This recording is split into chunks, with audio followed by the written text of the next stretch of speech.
So here we are at the end of the day. You see I've got some nice little shelves in here for storing items.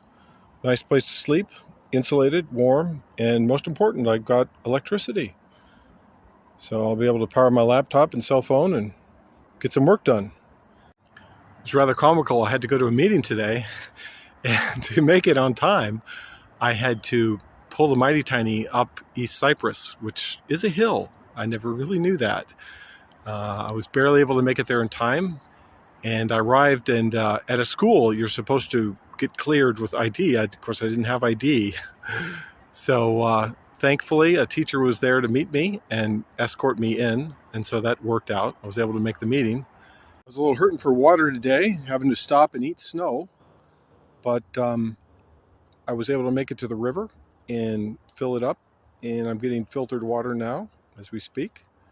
So I was able to use the restroom, and I'm going to be fine. This is luxury. Sure beats a tent. Well, it's a beautiful morning, not raining.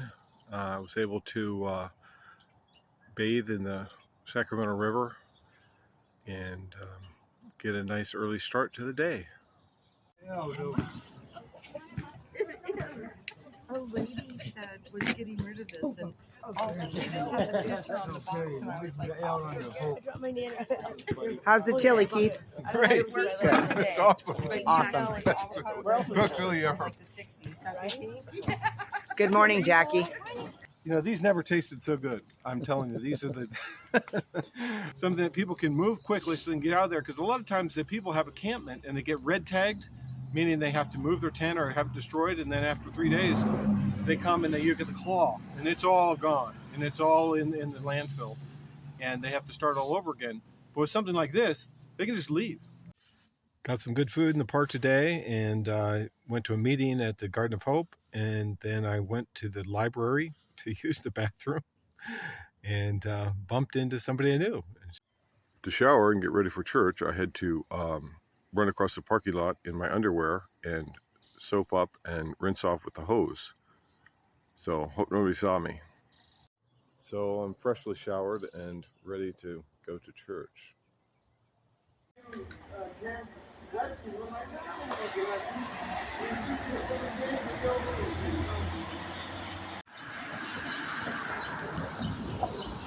Miner's lettuce, my favorite. Yum. God in. You don't have to come up here. You don't have to raise your hand. In your own space right now or later, just ask Jesus into your heart. Just believe that he died on the cross for you, that he was raised from the dead. So it's raining, but I'm here at the library. The Founded Ministries has a feed here where they gave some soup and cookies, and it was nice. See, I just wanted to afford a nice house down by the river. Finally, I was able to afford it.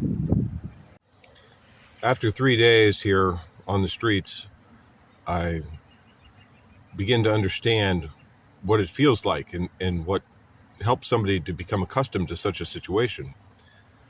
The homeless have a sense of community. They find purpose and meaning in looking out for each other, helping each other out. The greatest needs in life are not ones that can be met with material things. It's not just a matter of finding food or shelter or warmth. People have a need to be loved and accepted, to be part of a family.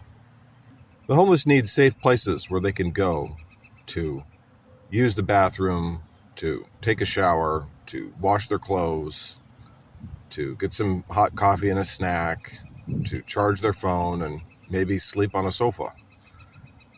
These are things that could help us to meet them where they're at. And if it were a safe space, a day shelter of some kind, then they could also be put in touch with others who care or be made aware of services that are available for them. In the end, the worst fear is not to be hungry or wet or cold. but to be alone and unloved. And this is something that even the rich cannot escape from. In order to redeem mankind, God became man.